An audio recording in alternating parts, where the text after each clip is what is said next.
Well, folks, the fans are back and the beer is cracked. Welcome back, everyone, to Smash This Podcast. I am J-Bone. Folks, it's a new era here on Smash This Podcast. Now, it may not look like much has changed, but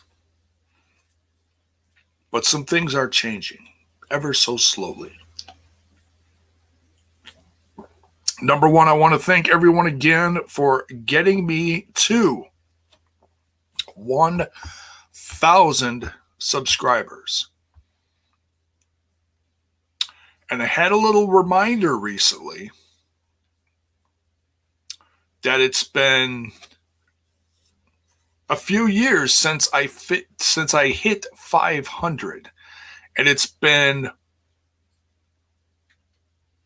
4 years since I've been demonetized, and I just got monetized again. So,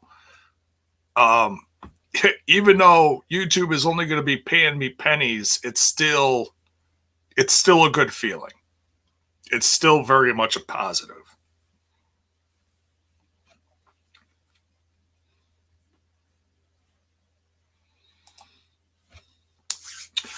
So we're going to talk a few different things here tonight. I looked on the news, and I wasn't going to talk about much on the news, with the exception of the promo that aired earlier today from one Tommy End, or shall we call him Malachi Black, which was a great promo. But then he debuted on tonight's episode of AEW. Pretty wild. And we'll get into more of that later. But before we get into all things AEW with tonight's review, just want to ask you lovely people to smash that like button, smash that sub button, and ring that bell for notifications. If you're on Twitch, you can share bits, you can follow, sub, all that lovely stuff. And let's just run down the rest of the plugs here while we're doing this. You can head on over to buymeacoffee.com/smash this podcast. The link is in the description.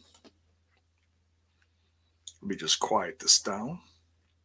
My apologies. Head on over to buymeacoffee.com. The link is in the description. If you want to tip one of your favorite podcasts, 100% of your tip will come straight to J-Bone. There's also a link in the description if you want to show off to your friends, your coworkers, your family, your neighbors, because we love to piss off our neighbors and crank some heavy metal. Then they take a look at you and they go, "What's wrong with you?" And when they look at you, you could be sporting your brand new Smash This Podcast merch.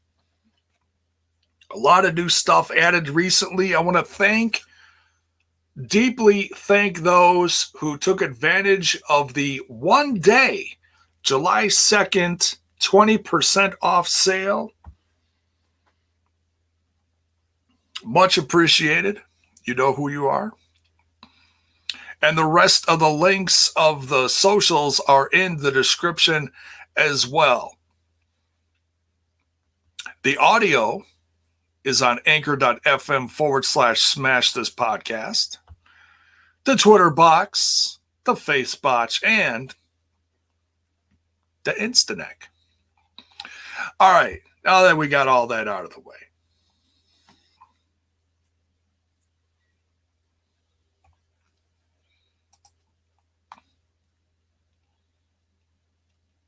yes, we got some neon colors because it matches it matches their colors tonight for the Road Rager, you know. So I was like, all right, let's either do like some kind of like neon purple or some neon blue. So we're just doing, I don't know. I don't really have anything neon to wear, so we went as bright as we could. That's right, Zach. That Insta freaking neck.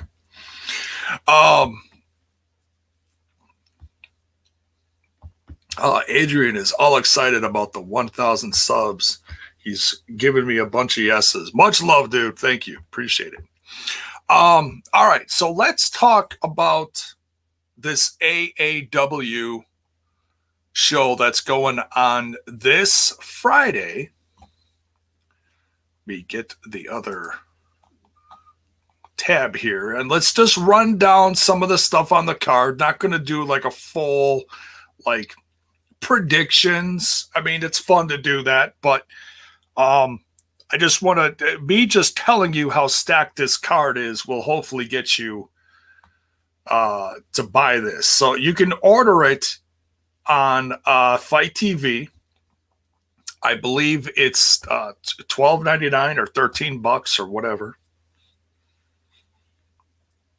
There's a couple of key matches on this card that are worth $12 alone, in my personal podcasting opinion. Let's talk about a few of these people. Excuse me. We are going to see Russ Jones. And in my opinion, he is AAW's Goldberg. And I mean that with the utmost respect and positivity. Whether you like Goldberg or not, this guy is a juggernaut. He has absolutely been tearing through people. We are going to see Laredo Kid. He is always a joy to see. We are going to see Shaft, who is similar to Russ Jones. He's another, big badass that I honestly think that Russ Jones and Shaft are going to end up colliding someday. And I'm not complaining. Not complaining one bit.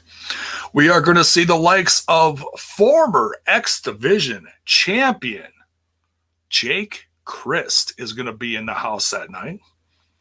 Ace Perry quickly becoming one of the ones to watch in AAW. Let's run down some matches.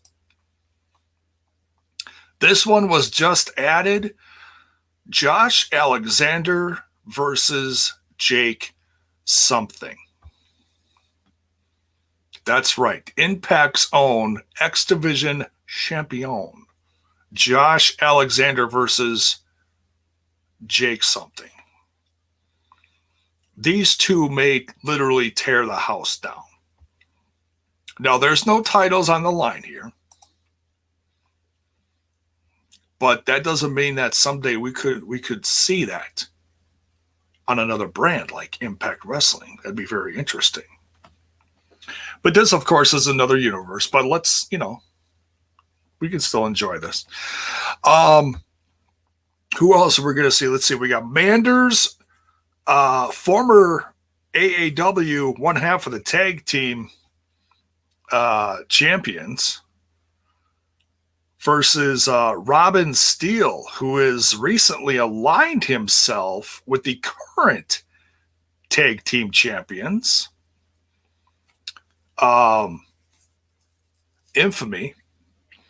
So that'll be interesting. You could almost call that a grudge match. And speaking of the tag champs, we've got AAW tag team champions defending their titles. That's Infamy versus Impact's very own Ace Austin and Madman Fulton. Can't wait for that. We're going to have the AAW Heritage Championship match between the defending Myron Reed versus Hakeem Hakeem Zayn, a.k.a. Rohit Raju of Impact Wrestling. That one has a potential to be match of the evening. We're going to have some ladies in the house. We have an I Quit match between Hyen and Sky Blue. Should be very good. And we have the AAW Women's Championship match. Defending is their women's champion, Kris Statlander. AEW's very own Kris Statlander versus Allison K. What do they call her? AK?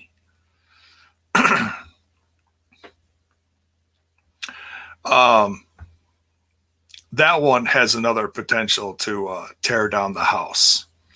And last but certainly not least, the main event, a cage match for the AAW Heavyweight Championship. Mance Warner defending against Fred Yehi. Shut up and take my money. I cannot wait for this. An absolutely stacked card. And if you're going to be in the area, make sure you head make sure you head there early, because they're going to be taping stuff for AAW's sideshow that they show on Twitch on the weekends in between pay-per-view shows. AAW Alive. So make sure you show up early for that. Those should be fun. And I gotta say, the production of these is a ton of fun as well. And if you don't know what I'm talking about, folks, yes, Critical Sting, AK-47. Thank you. Oh,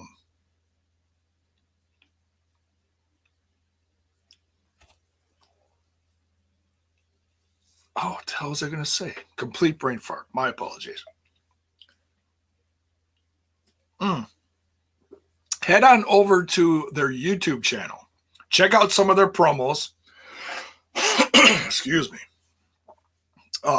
There is a promo there featuring the women of AAW, and also one featuring Freddie Yehi and their champ, Mance Warner. Two separate ones. They're like mini films. They're like 15, 20 minutes each. Great stuff. Shows their history leading up to this huge match.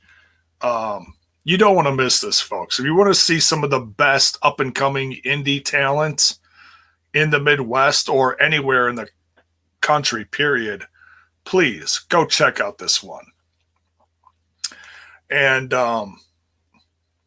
my buddy Mark, who I believe was in the chat, I'm not sure if he's still here.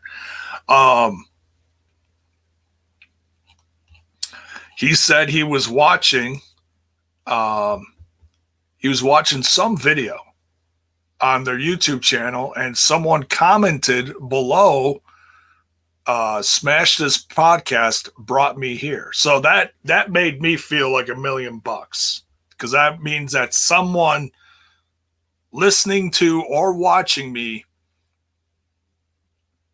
is doing themselves a service, seriously, by checking out this brand.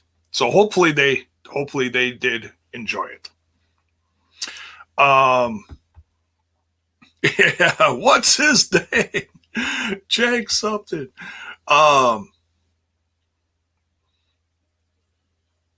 So yeah, check that out. That is this Friday night. So I know it's summertime and a lot of people do stuff on Friday night, but hey, if you don't have plans, you want a cheap night, say out, not really out, but staying in, get yourself some snacks, pay your $12 and watch this pay-per-view on Fight TV. I guarantee you will dig it.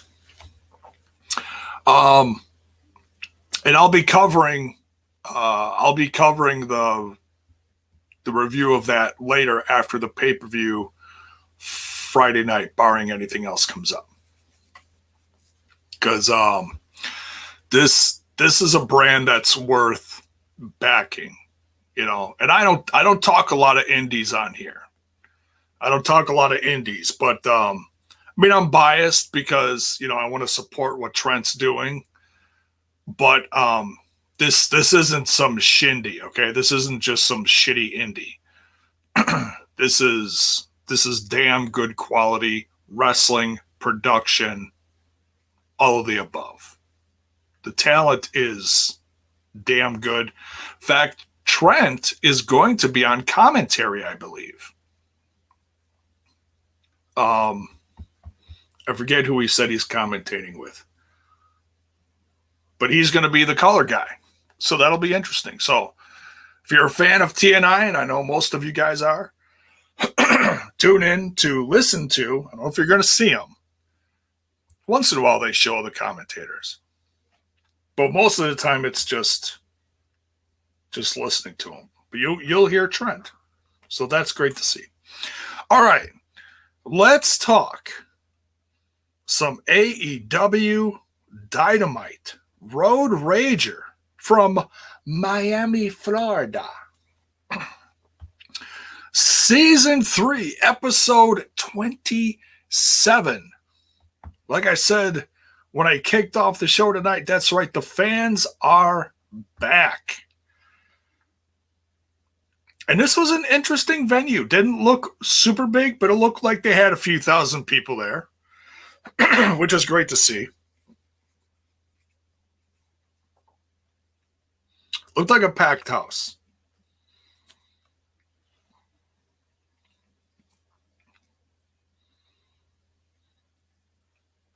So if it's a smaller venue and you can pack a few thousand people in there, I think it's better to do that than, you know, leave a half of a 20,000 seater empty. In my personal podcasting opinion. So this looked great. You know, this place was, I would have loved to have been there. This place was probably deafening.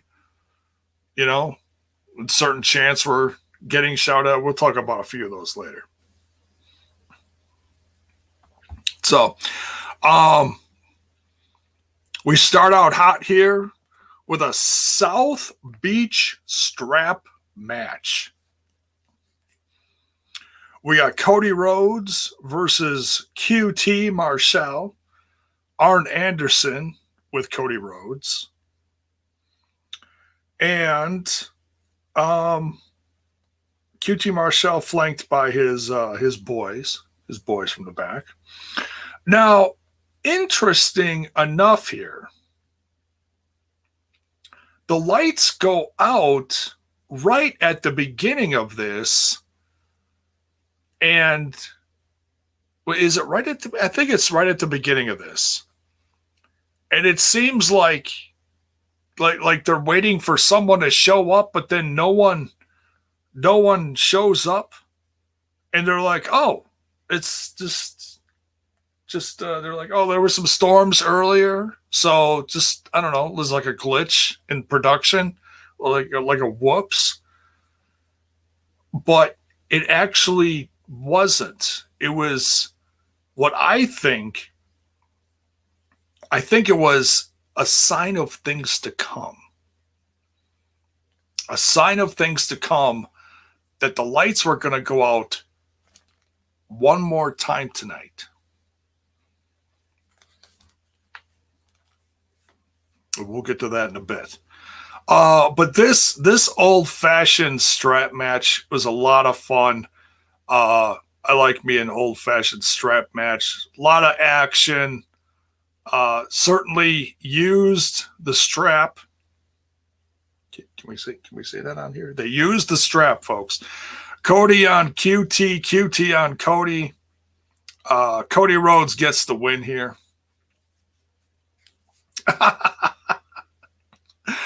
No, Zach, it was not Sabu. Oh, man. Oh, Bill's boy, thanks for the info, man. The show was held at the James L. Knight Center, which seats 4,500 in the main theater. Well, thank you. Thank you. Thank you.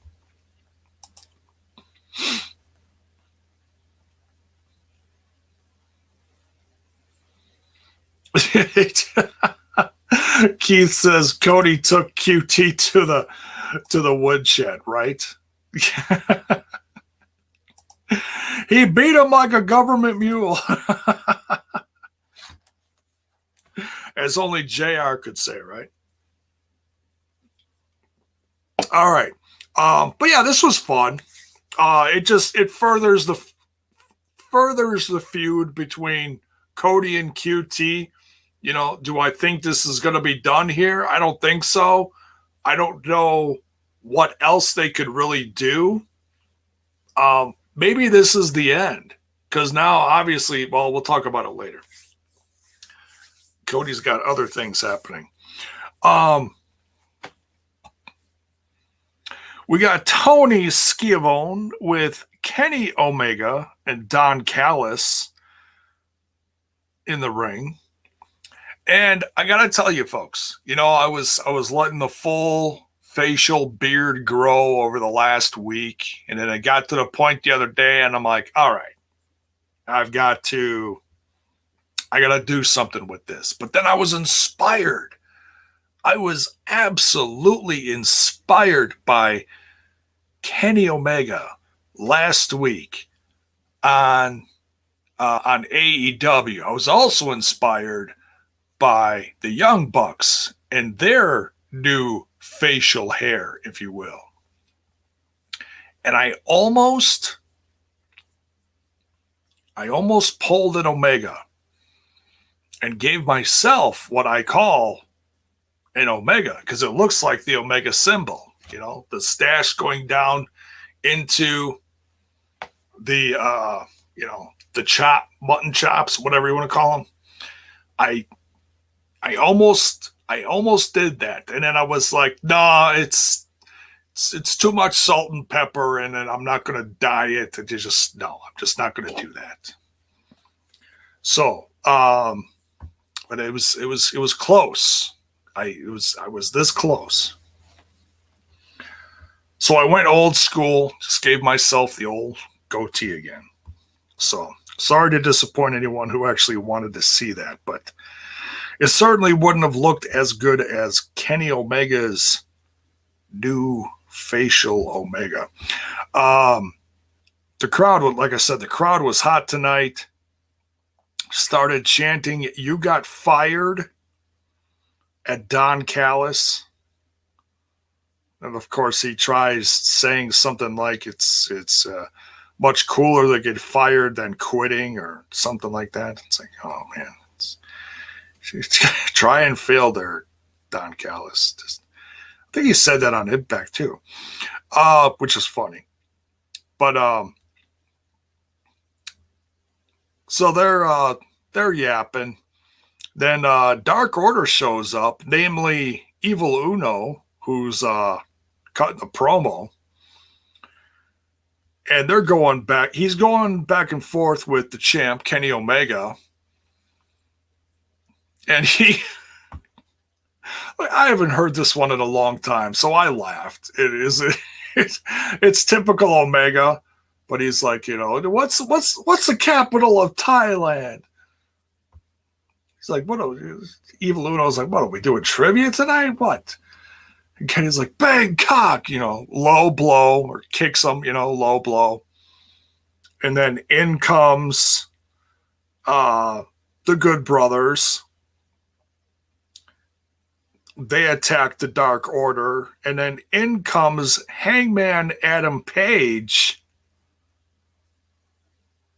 And he clears the ring. And obviously, Kenny Omega has just looked at him like he's seen a ghost. Because when he was brought up last week, Kenny Omega's like, didn't even flinch. Now he's looking at him and he's like, oh man. So it's this has been a long time in the waiting. And I will give AEW credit for this. They've been building up Hangman Adam Page, honestly, since day one. They did the whole tag team with Kenny Omega. Kenny Omega became champ eventually. And they've been able to keep Hangman Adam Page away from Kenny Omega for the longest time. And there was a lot of awkwardness during all that. He was kicked out of the Elite, or he left the Elite, whichever one it was, I forget. There was all that drama. It was all done on, being the Elite and whatnot and on TV. So now, a long time in the waiting, they have finally come around to this again. I got to feel like this has always been part of the plan since Kenny Omega became champion. It was just a matter of planning things out, and it couldn't have, the timing couldn't have been better, because now it's in front of fans, and if Hangman Adam Page is finally going to get his shot again, fans, if you heard the fans tonight, they absolutely lost their ever-loving minds. They are ready to back their favorite cowboy and his cowboy shit. Abso-freaking-lutely. They are all excited for that.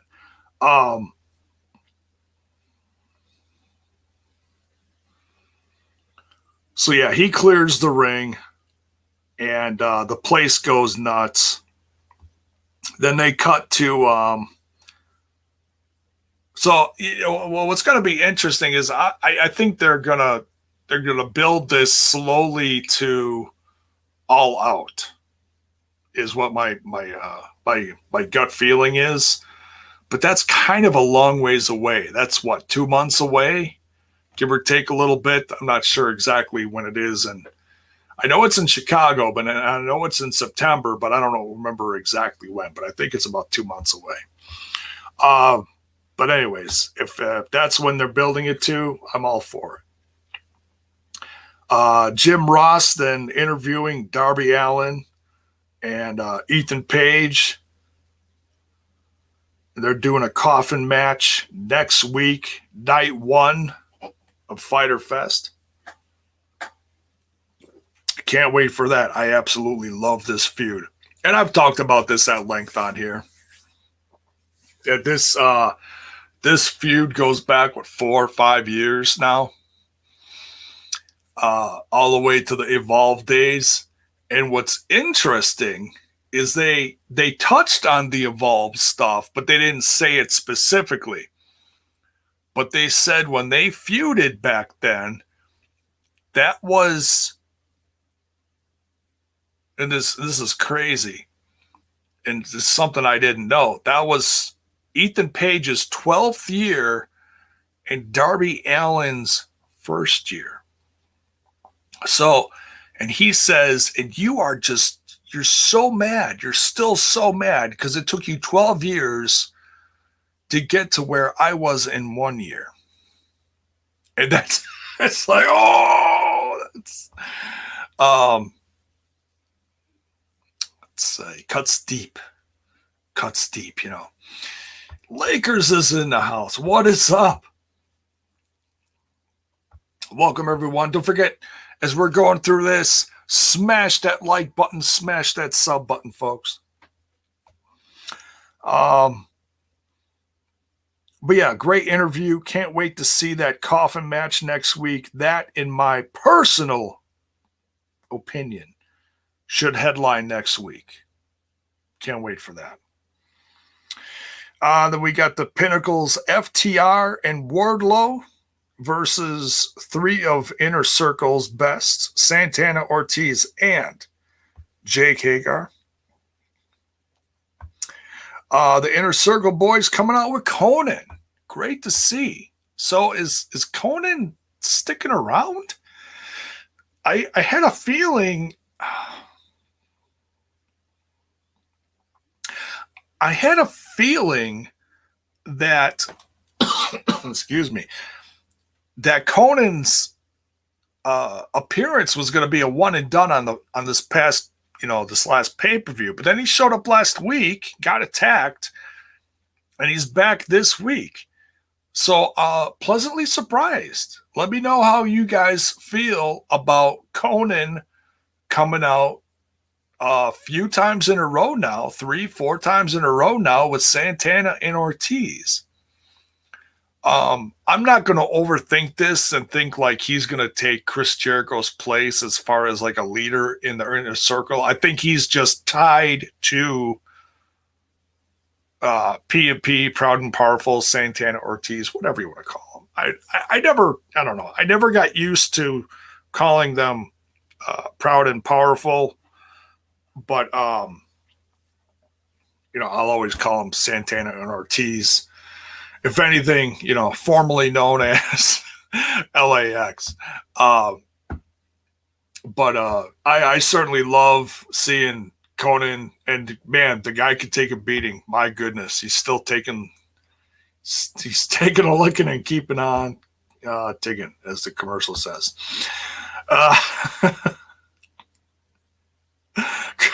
Critical Sting. Hasta la this ain't LAX.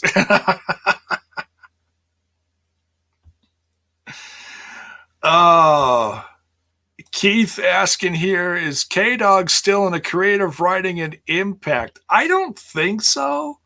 I'm sure he still has ties to AAA as far as a relationship there, but I don't think he really does much creative. I know he's like still listed on the roster, which is, I don't know. I'll just say awkward. It's not that awkward. It's, I'm not making that big deal out of it, but he hasn't been on Impact Television since I can't remember when. I'm guessing since LAX joined him, since Santana and Ortiz. So I'm sure he still has some kind of relationship with him, but I'm not,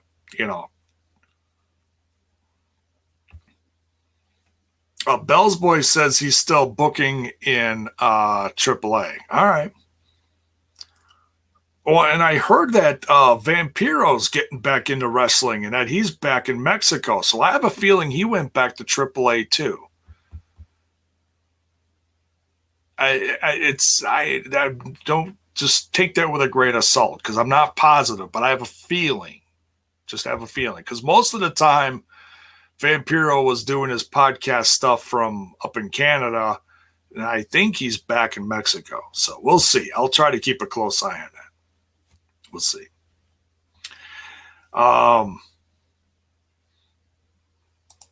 Lakers says Konnan's the one who got Diana in AAA.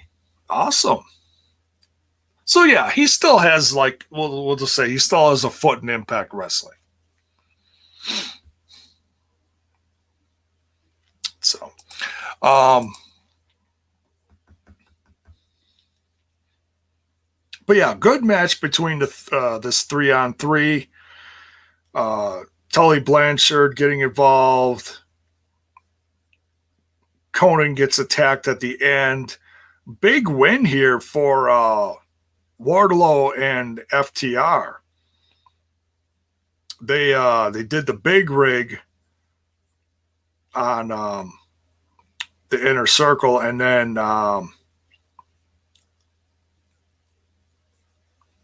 Wardlow got the pin on Jake Hager, I believe. But yeah, this is a lot of fun.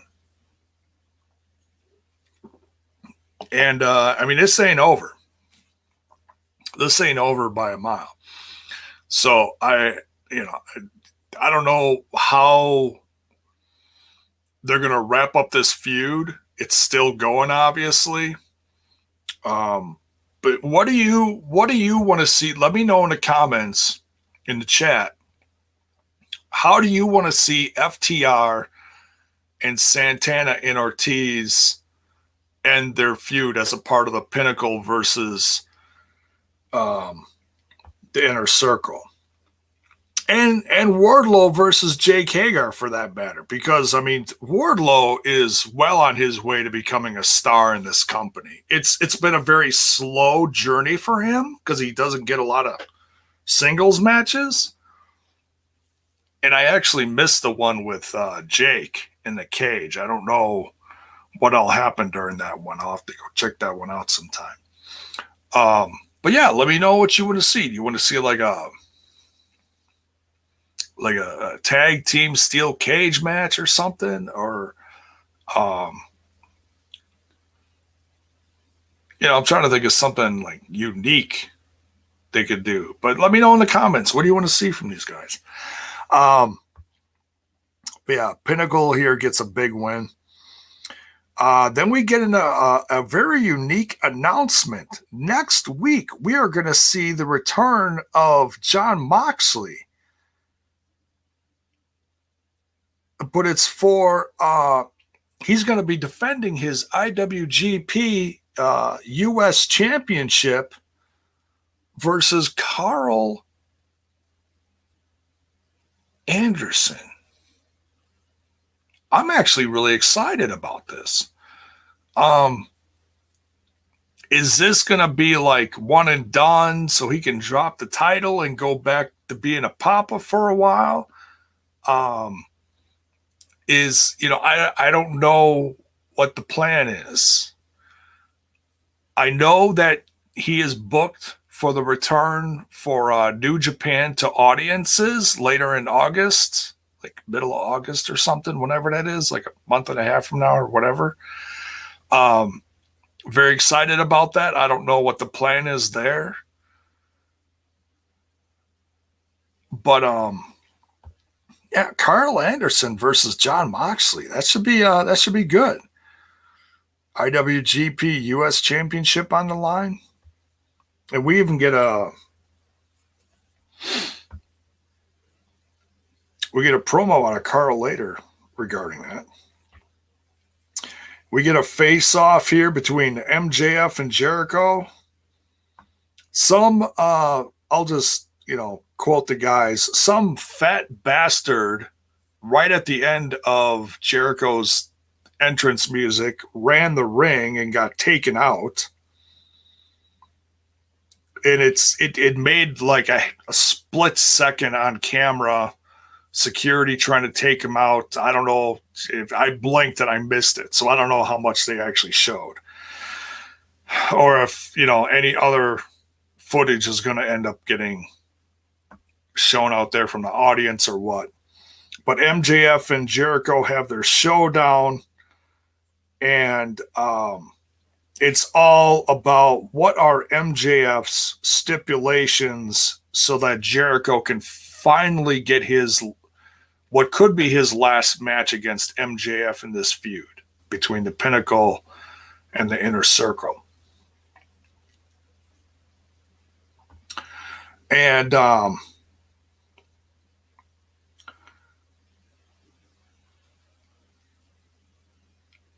so MJF puts it out there, but not before Jericho starts talking about MJF's mom, and he was with her again. Oh man, the crowd loved that one. Man, you just gotta love Jericho's game. He is something. So Jericho has to beat 4 opponents of MJF's choosing, and then, and only then, if he beats all of them, Chris Jericho can finally get his hands on MJF. Now, that doesn't mean that he's going to just go through the members of the Pinnacle. I highly doubt that. Yeah, that was pretty funny. That was very funny. Yeah, Keith. They probably will face each other at All Out. I have no doubt about that.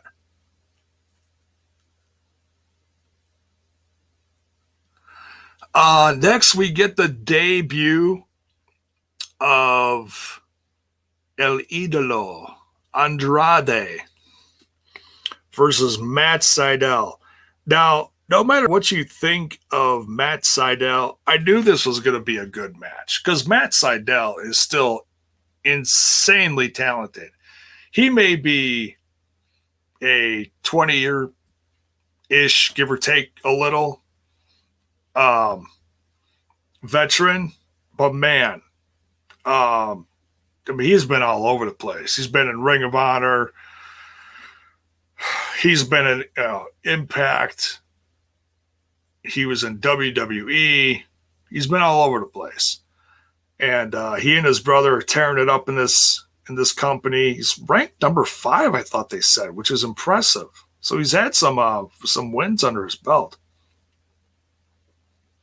Critical Sting says he is disappointed in Andrade's theme music. Why? I'm just curious. I mean, I think it was okay. You know, it sounds like something Mexican, I guess, you know. So it sounds something like authentic. I don't think it sounded corny, but you know, to each their own. It's all good. But yeah, I love this match. Vickie Guerrero, of course, at Andrade's side. So it looks like those two are going to be tied together. Vickie Guerrero managing Andrade.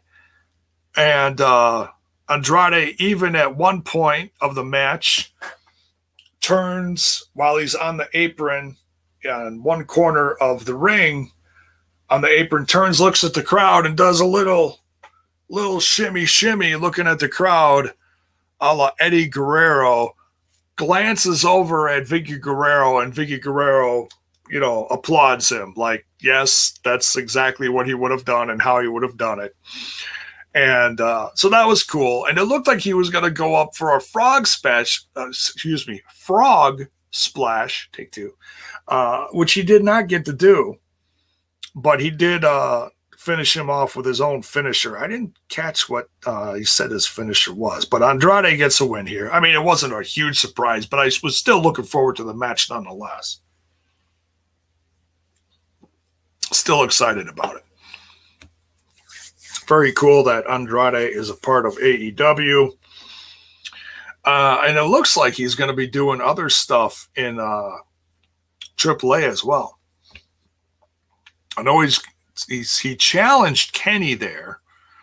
So I don't know if he's going to be, I think he's going to be facing him at Triple Mania come August. We'll see. I'm pretty sure that's how that's going to go. Along with Deanna Purrazzo, I'm very excited to see her. It's going to be a title versus title against Fabi Apache. So, yeah, that is absolutely one I'm going to be covering. Either here or on TNI. I'm not sure exactly where. Me and the guys love to talk about it.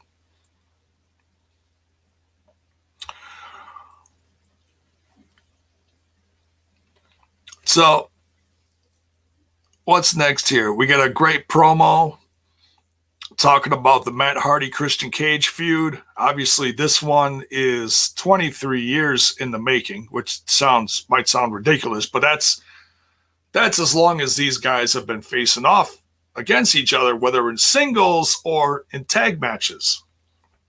Whether it was Edge and Christian versus the Hardy Boys,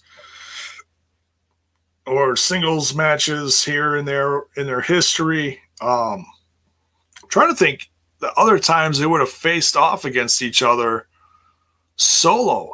I'm guessing in the WWE version of ECW, I'm sure they faced off against each other in WWE.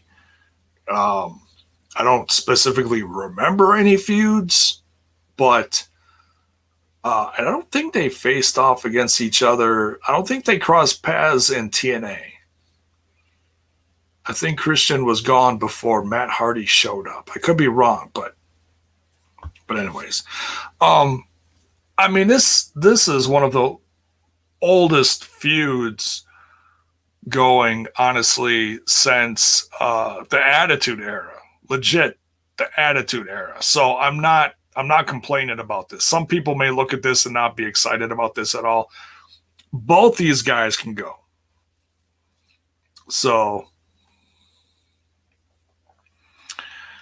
Bob Williams says, J-Bone, was it me or was AEW audio quiet? No, mine was fine. I mean, I have to turn mine up because I'm losing my hearing. But no, I don't. I think it was fine.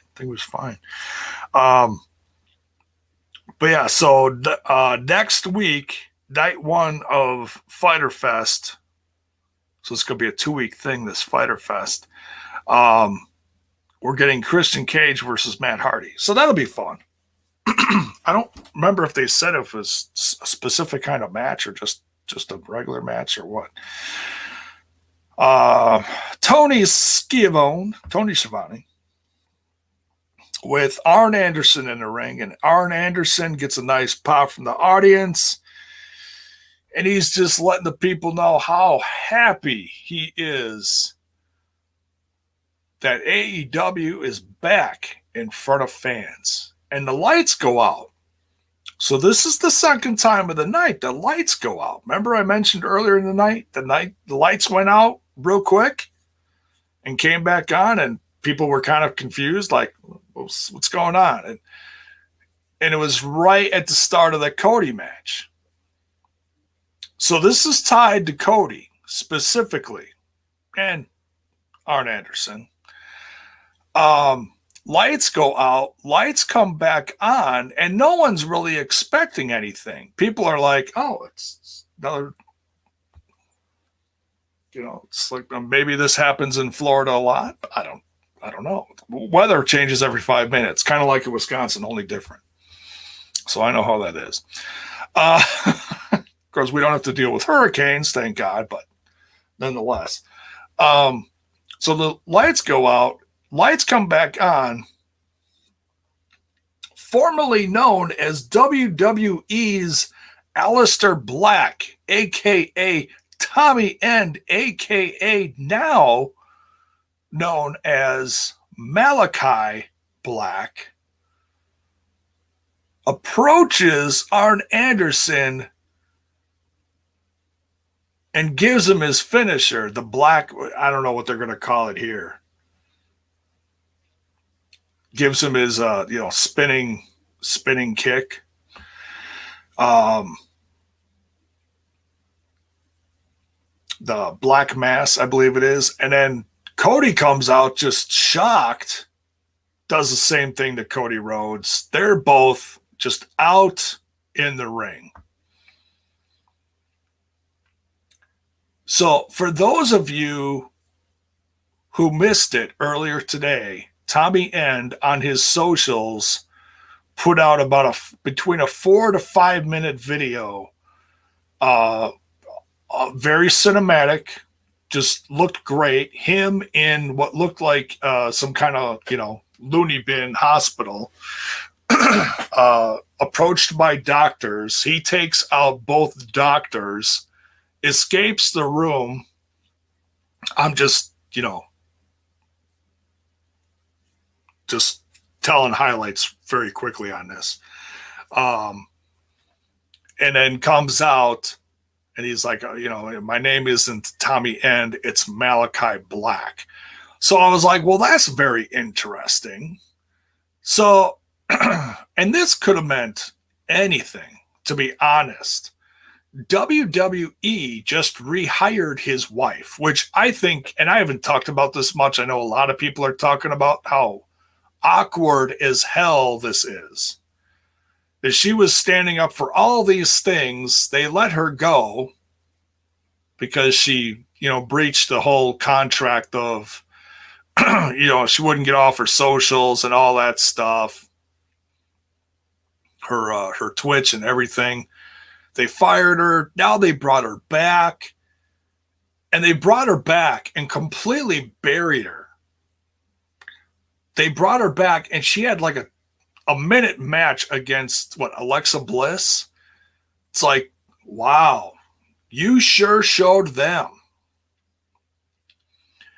So there was a lot of rumblings of, hey, they brought her back. what if they try to bring back Aleister Black? Because there was something that came out to the effect of Triple H was very upset. He would have preferred to have Aleister Black being brought down by him instead of fired. They were in the middle of a storyline building him up after his return when he was let go.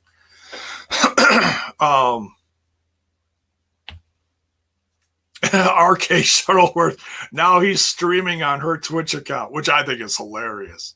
So yeah, she's probably still going to get in trouble. No, bro, I don't know. But anyways, so I don't understand why. I mean, that's the like $1 Million Man Ted DiBiase said decades ago, everybody's got a price. It's true.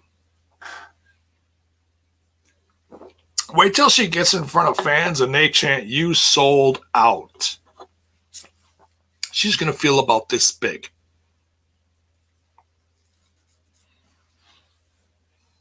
This big. But enough about that. But so when that promo dropped earlier today from Tommy End, now known as Malachi Black, I was very curious. I was like, well, is this a sign? Because it was very well done. Looked very, we'll say, it reminded me of, and those who watched Lucha Underground will know what I'm talking about. This reminded me a lot of the beginning scene from season 2 where Vampiro is in the hospital and he attacks all the security and doctors in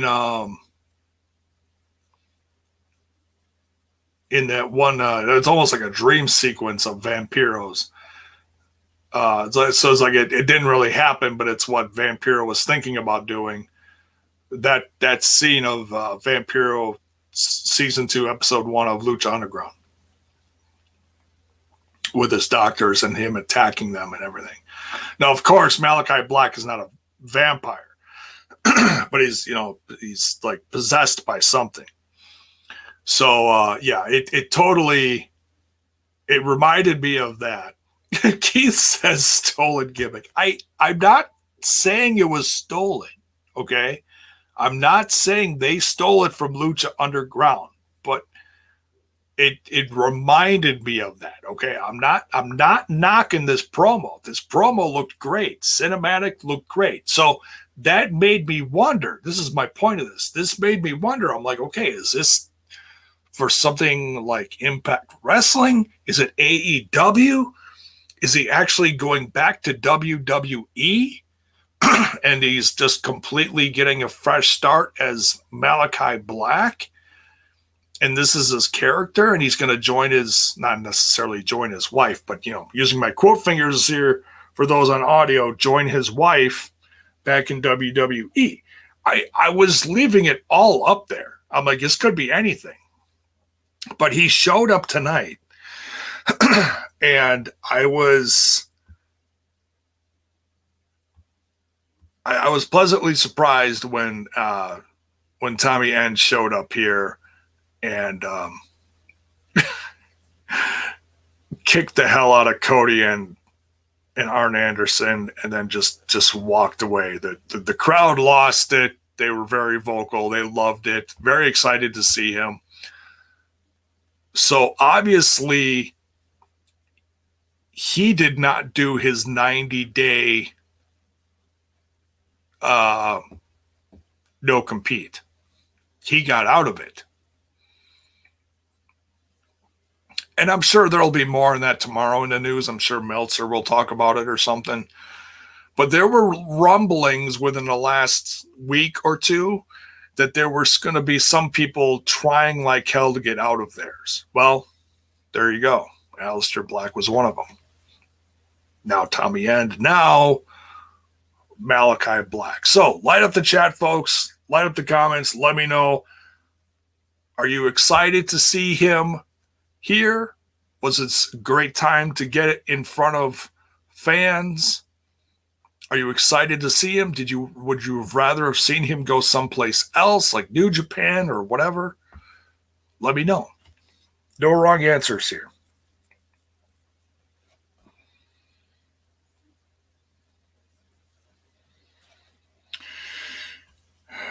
Critical Sting says PW Insider is saying he never got 90 days and was always on a 30-day non-compete. Oh, that's interesting. I'll have to check that out. Because he was on the main roster. Weird. Maybe his contract was just different.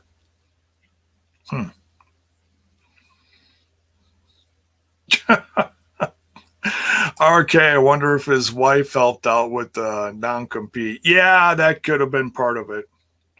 Certainly could have been. Who knows? Who knows? I'm sure there'll be more on that soon. So, Malachi Black is part of AEW.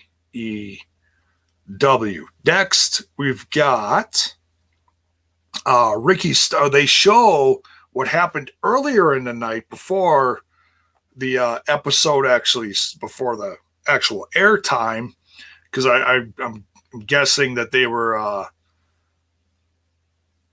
recording stuff for Dark, Elevation, whatever. And they show Ricky Stark coming down to the ring with security and basically going above Taz's, rule in that group of Team Taz and talking about how, he's going to be facing Brian Cage. Mentions his wife, which is always a no-no, especially when it comes to facing someone like Brian Cage.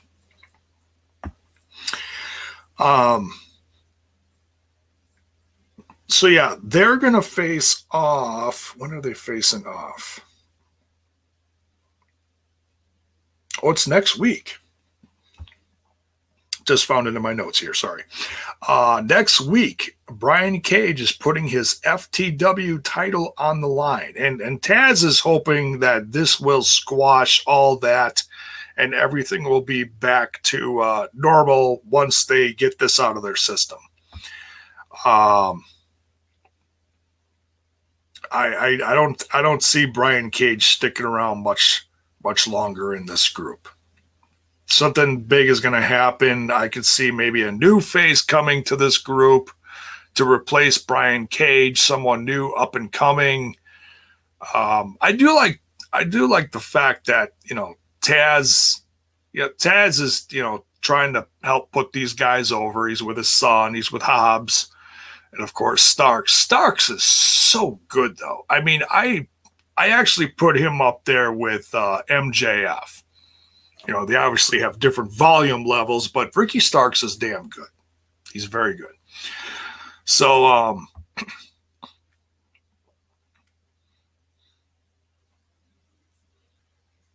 yeah, I'm actually excited about this. It's been a while since Brian Cage and Ricky Starks have had some attention put on them. It's a feud inside of a feud inside of a feud, but that's okay. It's all surrounding Team Taz, so I'm excited about this. It's been a while because last time it was the match against Darby Allin and Sting, I believe. And the time before that was when Brian Cage first came in and he was facing Mox right away, which I was like, okay, now you start at the top and then you got to go back down to what? But it's they're slowly building him back up again, and I still like Brian Cage. I know people are still maybe don't like him because of how he left Impact Wrestling, but that's business. Not everybody leaving this company or that company is always the cleanest of breaks, but I still like him. He's still a beast, and been a fan of his since Lucha Underground days. So. Be interesting to see what happens next week. Looking forward to it. We get the Bunny and the Blade versus Kris, Statlander, and Orange Cassidy. Giving that a half a thumbs up. Speaking of thumbs up, don't forget to smash that like button. And smash that sub button if you haven't, if you're new here. If you're digging the content. This was fun, you know, little comedic stuff here, but it's always a reminder of how good and how athletic Orange Cassidy is, and great to see Buddy and the Blade together. For those of you who don't know, they actually are together, so it's got to be fun for them as well, you know, tagging. But Kris Statlander and Orange Cassidy get a win here. Kris Statlander beats him with the Big Bang Theory, pins the Bunny. So that's fun. Hopefully we can get an update soon on Trent, because I heard he just had neck surgery, and his tag team partner, Sexy Chucky T, has been at his bedside, which is just good. Dan Lambert. Wow, it's been a while since I've seen Dan Lambert. I mean, I don't watch a lot of MMA, but I still know who he is. Primarily from a few years ago when he was in Impact Wrestling, and he had America's Top Team, some of those guys wrestling in Impact Wrestling. Well, that was also a very awkward time, so I know I tuned out for some of that as well. I honestly, when Dan Lambert, I know a lot of people put over Dan Lambert as far as how good he was on his promos in Impact Wrestling at the time. I personally couldn't stand it.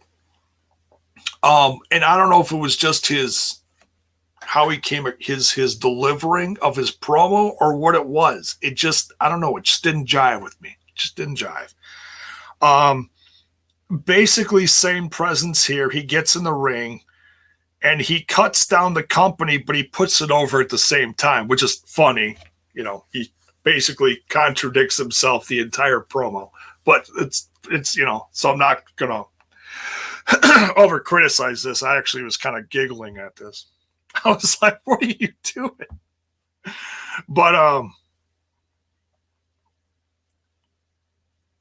so yeah, mid promo, and he gets interrupted by Lance Archer. Lance Archer just knocks him out, and then you do a close-up zoom in on Lance Archer. So that just popped the crowd, you know. No big, you know, no big story there. I am curious though to see who excuse me, who Lance is going to face next, though. Then we get the street fight for the AEW tag team titles.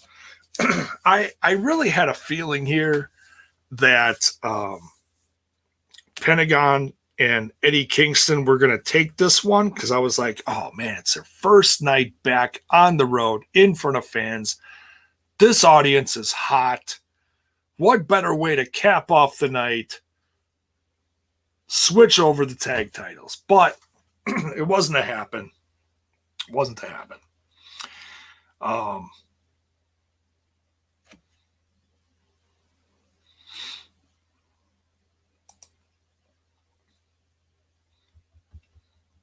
So Pentagon Jr., Eddie Kingston versus the Young Bucks. This was a lot of fun. Little disappointed in the Young Bucks. They already shaved off their Omega beards or Omega stashes or whatever. They were clean cut. But they were both wearing jorts, which I kind of also giggled at. So, you know, street clothes, jorts, their headbands, whatever shirts they were wearing. So, yeah, this was a lot of fun. Everybody got their shit in on this one. Street fight, so no DQ.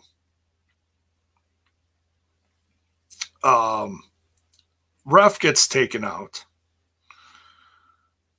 The Good Brothers attack. the Elite Hunter Kaz shows up to help out with the odds. Eddie Kingston brings in a bag of tacks, and it's like, oh God. So I would, that made me feel like, okay, number one, somebody's getting stuck in the tax. Probably most of them are getting stuck in the tax.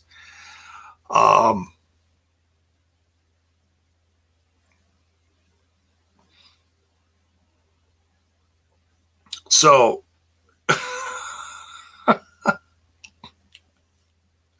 Bell's point. I knew the Bucks, not the Milwaukee Bucks, were gonna win tonight. You think they're gonna lose the titles in the New York show in September? Could be. We'll see. Abyss would be proud, says Critical Sting. I'm sure he would be. Gosh, whatever happened to that guy? Wink, wink. Tables were broken. Tacks were brought out. This was a lot of fun. Young Bucks retain. Just a hot mess of a match. A lot of fun. Crowd was really into it. Like I said, everybody got their shit in. This was a great episode, top to bottom. A lot of fun to head back out on the road. And hey, Chicago's very own Brock Lesnar guy, even right in the front row. How great was that to see? Well, he's really making the rounds. He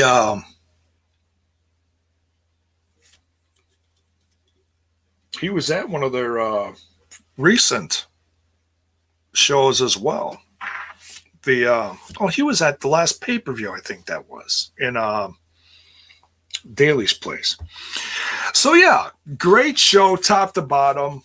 Like I said this a week or two ago, these first few road shows, the Road Rager, Fighter Fest nights 1 and 2, these are all going to be hot. A lot of fun, a lot of feud building. They're back out in front of fans. Going to have some new surprises. We just saw the returning Tommy End, which is just wild. A lot of stuff. The company is definitely changing because they had so many indie guys there in Daly's place, because that was their home for well over a year. So, they just brought in as long as they were there for an extended period of time, they were given as many chances to people as possible. And I give them a lot of credit for doing that. Whether you liked watching, I missed out on a lot of those too. But there certainly was some really good wrestling and given opportunities for a lot of indie folks to make some money while they were down there. You can't knock that. So it'll be interesting to see what they do with Dark Elevation and Dark now that they're moving from city to city, and they also are getting ready for the Friday night show, which is Rampage. So, which is going to be a live show apparently. So I don't know if they're going to do some Elevation during one show and record Dark on another one. I don't know. We'll see how they do it, but I'm sure they've got it all planned out. I'm sure they do. But yeah, so that's tonight's show. Let me know what you thought of it, top to bottom. Did you dig it? Did you like the surprises?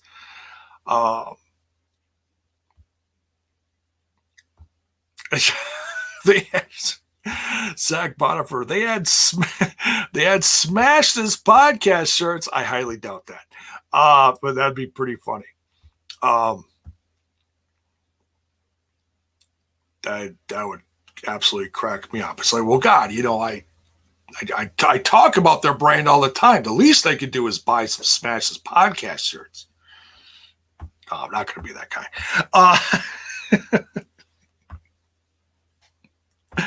So thanks everyone again for tuning in.